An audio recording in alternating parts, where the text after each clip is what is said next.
में हवा चलती है, उल्टी डायरेक्शन में विंड चलती है, तो हमें बहुत प्रॉब्लम होती है ना। तो इसी तरीके से जैसे कोई कंडक्टर है, कोई एक कंडक्टर है, इसमें इलेक्ट्रॉन या करंट इस तरफ चल रहा है।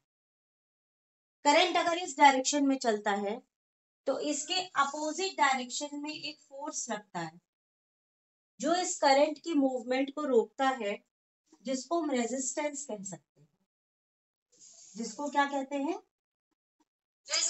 रेजिस्टेंस। तो छोटी क्लासेस में हम लोग ओम्स लॉ पढ़ते थे, जब भी इलेक्ट्रिक करंट पढ़ते थे हमने पढ़ा था ओम्स लॉ। ओम्स लॉ क्या होता था? V upon I is equal to R। ये पढ़ते थे ओम्स लॉ में, है ना। तो यही जो R है इसको रेजिस्टेंस कहते हैं, ठीक है। तो हमारे पास कई तरह के मेटल्स होते हैं।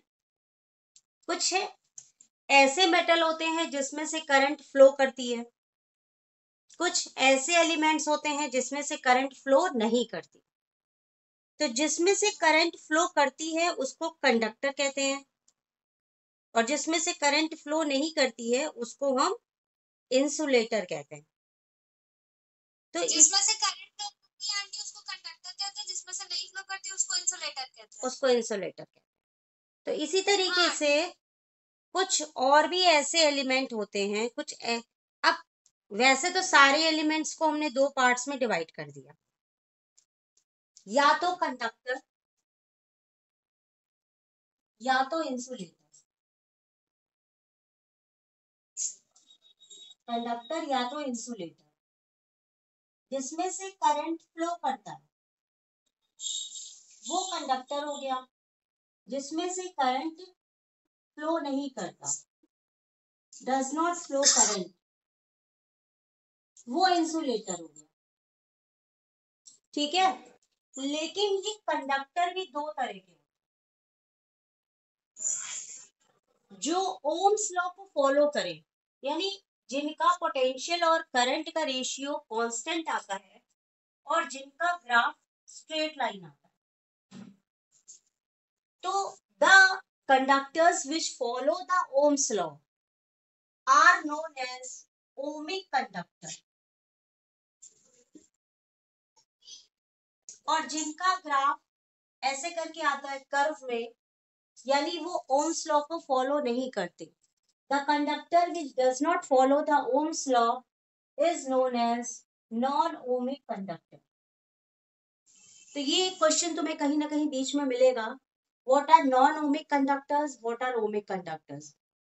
The conductors which follow the Ohm's law is known as ohmic conductor. तब लिख लो, the conductor which follow Ohm's law is called ohmic conductor, and the conductor which does not follow Ohm's law is non-ohmic conductor.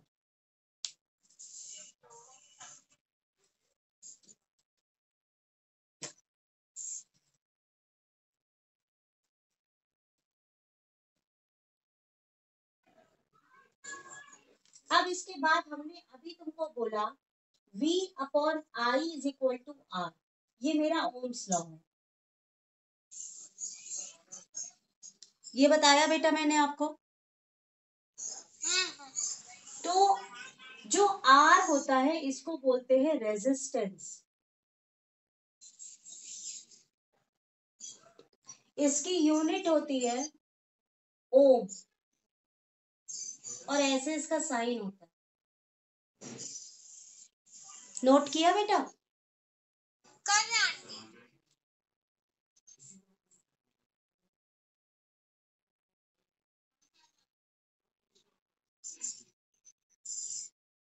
इस resistance का numerical solve करने के लिए experimental तरीके से एक फॉर्मूला और है, जिसका कोई डेरिवेशन नहीं है, वो एक्सपेरिमेंटल फॉर्मूला है।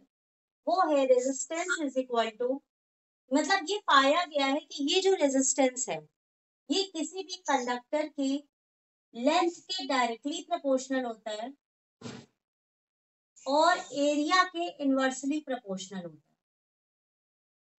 जैसे कोई कंडक्टर है तो उसकी जो लेंथ है उसके डायरेक्टली प्रोपोर्शनल होता है और एरिया के इनवर्सली प्रोपोर्शनल होता है।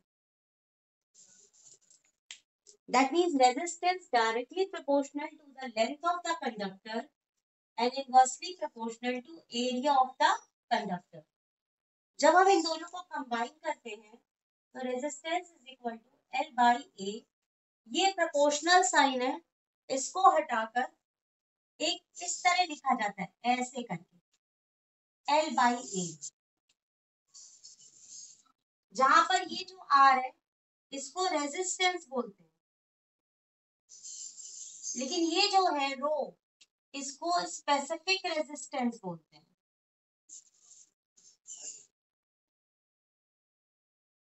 या इसको रेसिस्टिविटी भी बोलते हैं।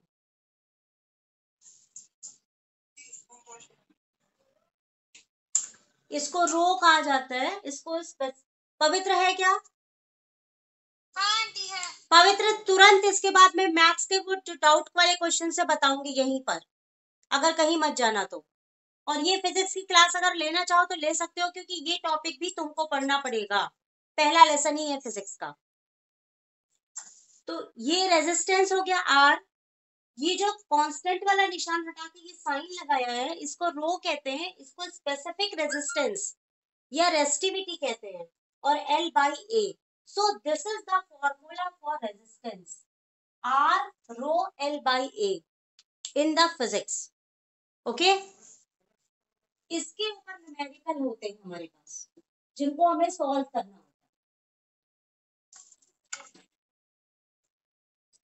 आगे बढ़े हम। That is formula for resistance is equal to rho L by A। ये फॉर्मूला याद कर लेना। ये रेजिस्टेंस है, ये स्पेसिफिक रेजिस्टेंस है, ये लेंथ ऑफ कंडक्टर, ये एरिया ऑफ कंडक्टर। अब अगर हम यहाँ से रो की वैल्यू निकाल, इसको ध्यान से देखो 2 मिनट ब्लैक बोर्ड पर। अगर ये रो निकालेंगे तो R इंटू ए हो जाएगा और upon L is equal to rho. तो ये स्पेसिफिक रेजिस्टेंस का फॉर्मूला हो गया। जी आंटी। तो अगर अब हम इसकी यूनिट बताएं, इसकी यूनिट क्या होगी? आर की यूनिट तो हमको पता है ओम होती है। आर की जो यूनिट है वो ओम है, लेकिन इस रेसिस्टिविटी की यूनिट क्या होगी? तो ये आर की यूनिट ओम हो गई। एरिया क्या होता है? Length into breadth. तो लेंथ इंटू ब्रेथ, और ये नीचे लेंथ है तो लेंथ लेंथ कट गई। हाँ आंटी। तो क्या बचा? ओम, और ब्रेथ जो है चौड़ाई है तो उसको भी हम मीटर में नापेंगे, तो यहाँ पर ओम मीटर। तो इस रेसिस्टिविटी की यूनिट जो हो गई इसको कहते हैं रेसिस्टिविटी या स्पेसिफिक रेजिस्टेंस। रेसिस्टिविटी की यूनिट हो गई ओम मीटर, ओम मीटर। तो ये भी एक क्वेश्चन आता है, what is the unit of resistivity? Ohm metre. मैं बड़े क्वेश्चंस की बात नहीं कर रही, मैं छोटे क्वेश्चंस की बात कर रही हूँ। यूनिट्स के क्वेश्चन आते हैं कि व्हाट इज द या पहले क्वेश्चन आएगा what is the formula for resistance. तो ये फॉर्मूला जरूर याद रखना, इसके ऊपर के न्यूमेरिकल मैं आपको बाद में सिखाऊंगी। फिर what is the formula for resistivity, ये जो है ये रेसिस्टिविटी है तो ये इसका फॉर्मूला है। What is the unit of resistivity? Ohm metre. लिखो, what is unit of resistivity? Ohm metre. Question लिखिए।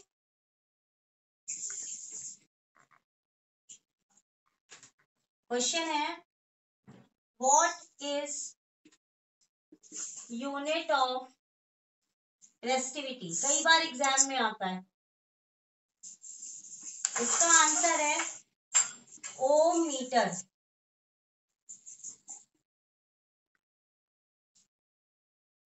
हो गया।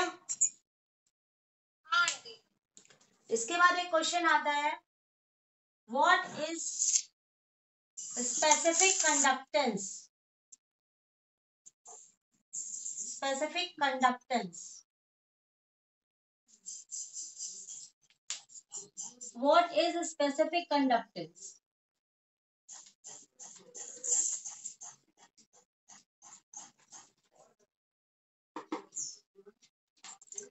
तो बेटा अभी जो हमने ये रो निकाला था, रो, जिसको हम क्या कहते हैं? स्पेसिफिक रेजिस्टेंस भी कहते हैं।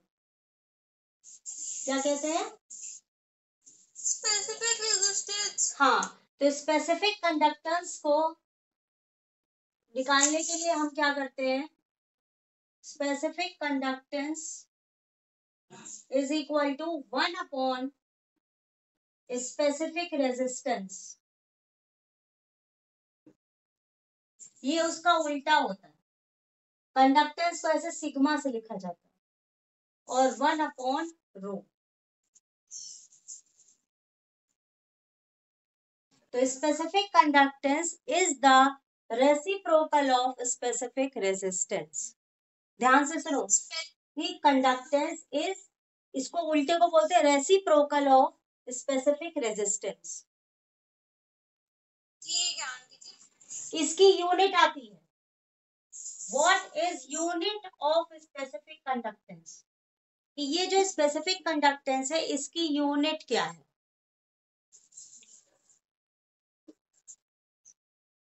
ये सब क्वेश्चन 1 मार्क्स के आते हैं। What is unit of specific conductance?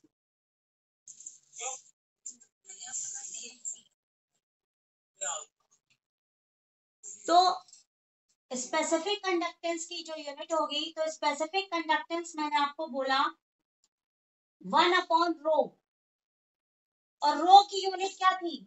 Om metre. Aunty ji Om metre है कि ओम पर मीटर? ओम मीटर इसकी स्पेसिफिक रेजिस्टेंस की। तो स्पेसिफिक कंडक्टेंस की क्या हो जाएगी? ये भी ऊपर जाएगा, ये भी ऊपर जाएगा, तो ओम के ऊपर -1, मीटर के ऊपर -1। इसको बोलते हैं MHO, मो।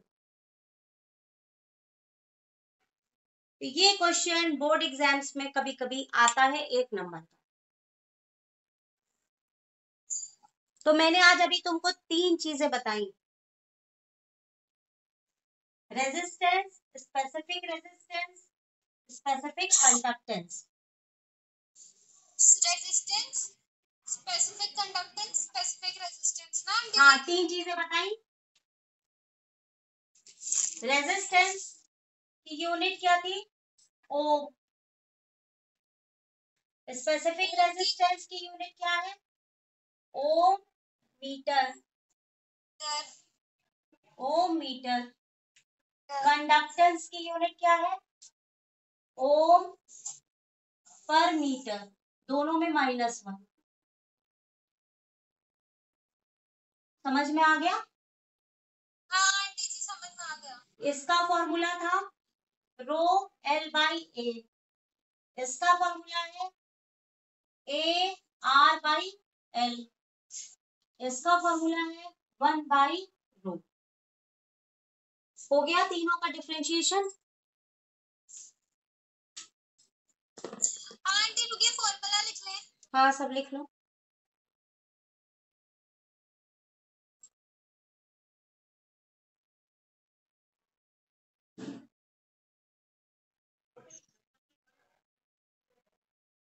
आंटी हो गया।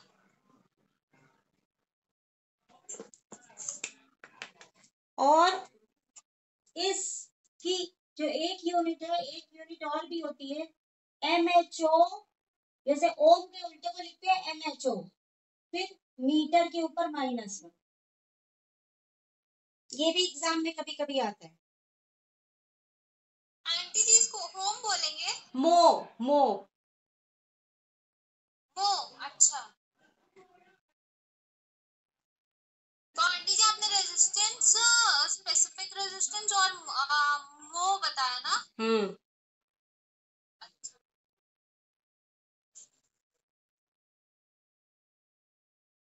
अब हम न्यूमेरिकल बताने जा रहे हैं।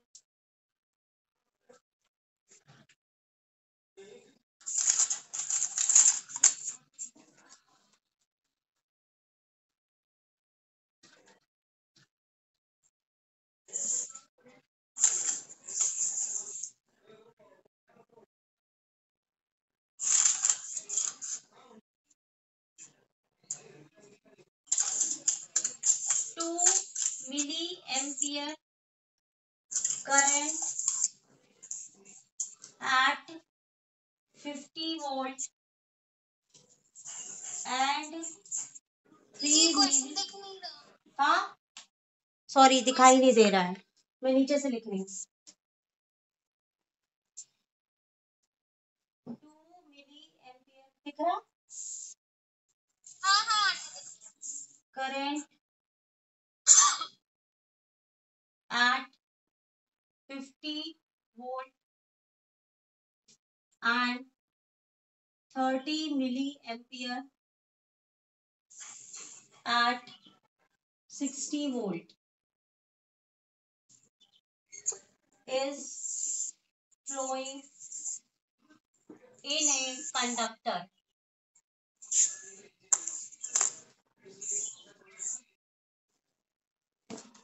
हमारे पास एक न्यूमेरिकल है कि मान लो हमारे पास ये एक कंडक्टर है, दोनों सेम है।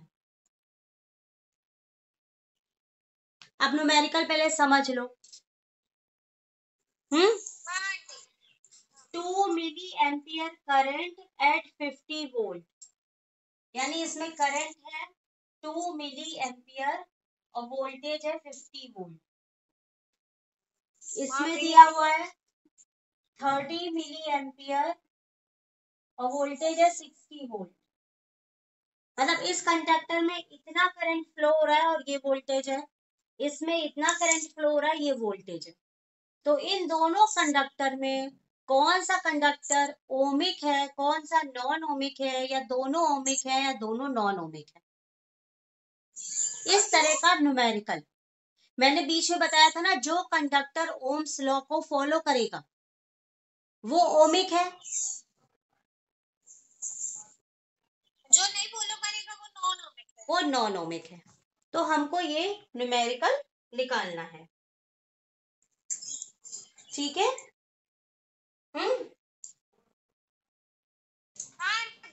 तो हमारे पास फॉर्मूला क्या है, V upon I is equal to R।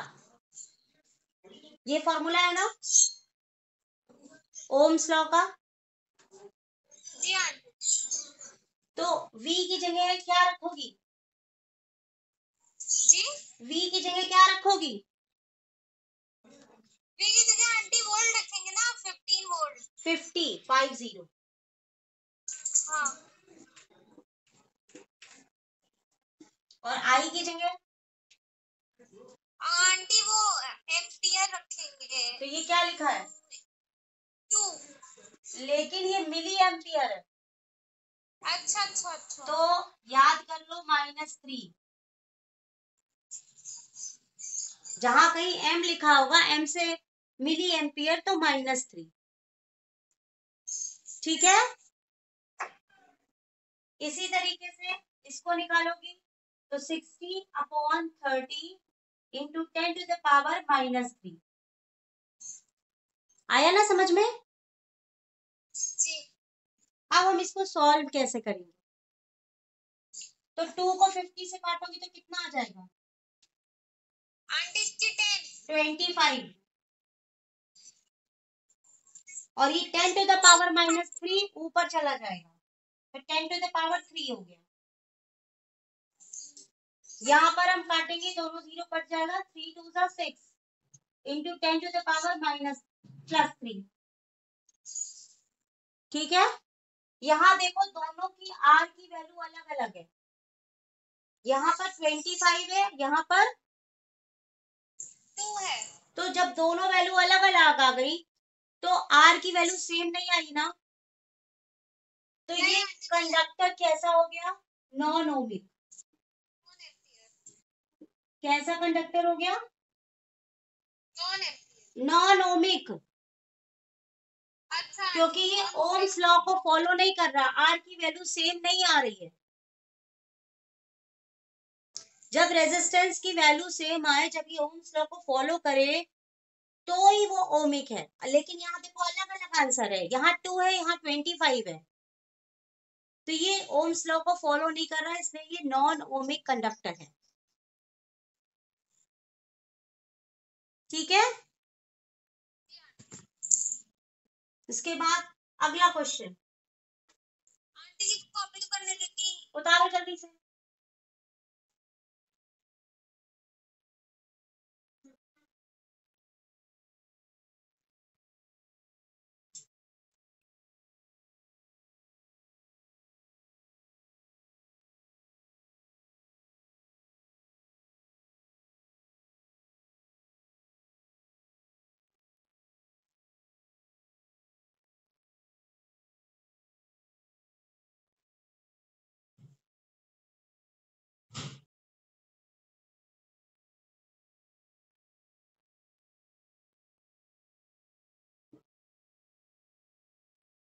हो गया आंटी जी, रब कर ली।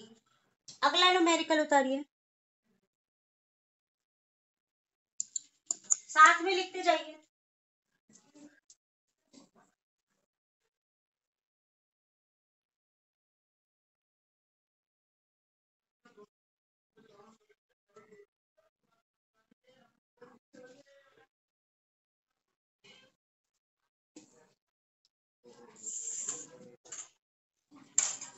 आंटी जी दिख नहीं रहा।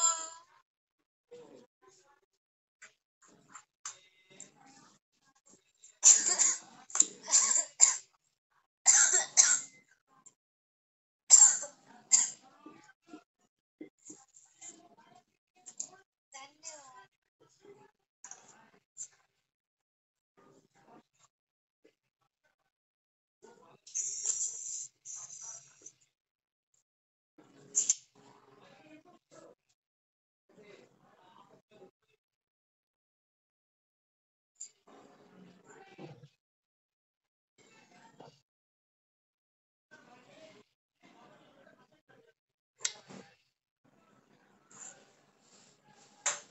बताएं आप। हाँ आंटी जी, पर क्वेश्चन आप बहुत ऊपर लिख दिए फिर से। कहाँ क्वेश्चन ऊपर लिखा है? यही तो है। अच्छा ठीक है। If a wire is stretched and time of its length, what is the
देखो, जैसे मान लो कोई एक तार है, वो इतना लंबा है,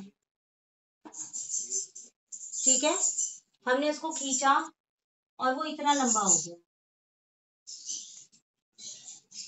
तो उसकी नई लंबाई मान लो NL हो गई, क्योंकि लिखा है उस वायर को हमने N टाइम्स आगे खींचा। जैसे मान लो, हाँ, N टाइम्स आगे खींचा तो उसकी नई लंबाई हो जाएगी NL।